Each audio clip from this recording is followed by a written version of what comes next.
ছাত্র জনতার আন্দোলনের পর দেশ স্বাধীন হওয়ার পর থেকে বাংলাদেশের খেলা অঙ্গনে অনেক প্রভাব পড়েছে এবং খেলোয়াড়দের মনোবল খেলার প্রতি আরও বাড়িয়ে গিয়েছে। আসলে এগুলো হয়তো কোনো কিছুর চাপ ছিল এবং দলের অধিনায়কের উপর টিম মেম্বারদের হয়তো কোনো প্রেশার থাকতো, সেই কারণে হয়তো তারা ভালো খেলতে গিয়েও খেলতে পারতো না। হ্যালো বন্ধুরা, আসসালামু আলাইকুম। আশা করি আপনারা ভালো আছেন। তো কিছু কথা না বললেই না এবং কিছু কথা শুরুর আগে কিছু বিষয় ব্যাখ্যা না দিলে ভালো হয় না। তো আমি আপনাদেরকে প্রথমে কিছু ব্যাখ্যা দেব, তারপর আমি বিস্তারিত আলোচনা করব। আপনি যখন কোনো কাজে দীর্ঘ 10 বছর পর সাফল্য অর্জন করতে পারবেন, তখন আপনার অনুভূতিটা কেমন হবে আপনি পুরো ভিডিওটা দেখার পরে কমেন্ট বক্সে কমেন্ট করে আপনারা আমাকে জানাবেন। বিস্তারিত জানতে আমার সঙ্গে থাকুন এবং আমার এই ভিডিওটাতে একটা লাইক দিন। নারী টি-20 বিশ্বকাপ 10 বছর ধরে শুরু হয়েছে। এই 10 বছরে বাংলাদেশ একটি ম্যাচও জিততে পারেনি। গতকালকে বাংলাদেশের প্রথমবারের মতো টি-20 বিশ্বকাপ আসরে জয় পেয়েছেন বাংলাদেশ নারী ক্রিকেট দল।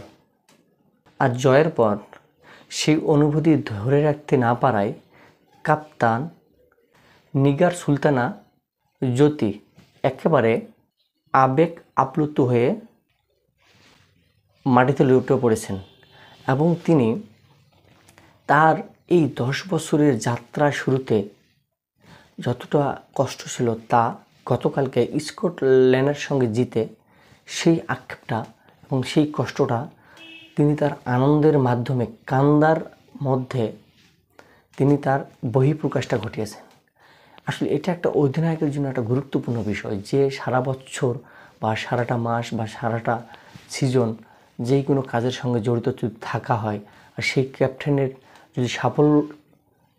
যদি সেই ক্যাপ্টেনের সফলতা না আসে, এটা কিন্তু একটা ক্যাপ্টেনের জন্য গুরুত্বপূর্ণ খারাপ দিক এবং তারও একটা কষ্টের বিষয়। আসলে যখন গতকালকে খেলাটা হয় স্কটল্যান্ডের সঙ্গে আমাদের বাংলাদেশের টি-20 বিশ্বকাপ, আমাদের বাংলা ক্রিকেট প্রেমীরা সবাই তাকিয়েছিল। আসলে এটা কিন্তু আমাদের একটা গৌরবের বিষয়। আমাদের টি-20 বিশ্বকাপ আমাদের নারী দলের ক্যাপ্টেন জ্যোতি খুব আবেগ প্রবণিত হয়ে কেঁদে ফেলেছেন গতকালকে। তো আসলে বন্ধুরা, যখন আমাদের একটা টিম ভালো খেলে তখন একটা ক্যাপ্টেনের সুনাম হয়। যখন আমাদের একটা টিম জেতে তখন আমাদের পুরো বাংলাদেশের একটা আনন্দের বিষয় হয়ে দাঁড়ায় এবং গৌরবের বিষয়। তা আমাদের নারী ক্রিকেট দল গতকালকে তা দেখিয়েছেন এবং আমি বিশ্বাস করি যে ছাত্র জনতার আন্দোলনের পর দেশ স্বাধীন হওয়ার পর থেকে বাংলাদেশের খেলা অঙ্গনে অনেক প্রভাব পড়েছে এবং খেলোয়াড়দের মনোবল খেলার প্রতি আরও বাড়িয়ে গিয়েছে। কারণ এর আগে আমরা অনেক খেলা দেখেছি যে জিতা ম্যাচগুলো আমাদের হেরে যেত এবং হারা ম্যাচগুলো যেগুলো আমাদের জেতার প্রয়োজন অতটা না, সেগুলো জিতত। আসলে এগুলো হয়তো কোনো কিছুর চাপ ছিল এবং দলের অধিনায়কের উপর টিম মেম্বারদের হয়তো কোনো প্রেশার থাকতো, সেই কারণে হয়তো তারা ভালো খেলতে গিয়েও খেলতে পারতো না।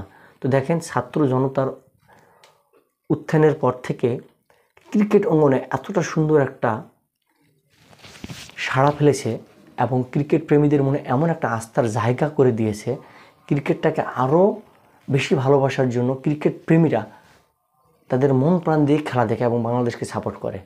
তো আশা করি বাংলাদেশ এখন যে পর্যায়ে খেলতেছে, নারী ক্রিকেট টিম বলেন এবং পুরুষ ক্রিকেট টিম বলেন, তারা এতটা সুন্দর পারফরমেন্স করতেছে যা আমাদের ক্রিকেট প্রেমীদের জন্য একটা খুব গৌরবময় বিষয়। তো যাই হোক, আমাদের ক্রিকেট অঙ্গনের নারী ক্রিকেট বলেন, আমাদের ছেলে ক্রিকেট টিম বলেন, তাদের যাত্রা যেন আরও ভালো হয় এবং আরও শুভ হয় এবং ক্রিকেট অঙ্গনের যারা টিম মেম্বার বা যারা প্রেসিডেন্ট, যারা ক্রিকেট ভোটের সঙ্গে জড়িত, তারা যদি খেলোয়াড়দেরকে ফ্রিডমভাবে খেলতে দেয় এবং তাদের স্বাধীনতা নিয়ে খেলার সুযোগ দেয়, তাহলে প্রতিটা খেলোয়াড় খুব ভালোভাবে পারফরমেন্স করবে এবং ভালো খেলবে এবং ভালো ভালো খেলা উপহার দেওয়ার জন্য তারা চেষ্টা করবে। আর যদি ক্রিকেট অঙ্গন থেকে যদি খেলোয়াড়দের প্রতি চাপ সৃষ্টি করে বা কোনো প্রকারের মন মালিন্যতার সৃষ্টি করে, তাহলে কিন্তু সেই খেলোয়াড় যতটাই ভালো খেলোয়াড় হোক না কেন, তিনি তার ফ্রিডমভাবে খেলার সুযোগ পাবে না।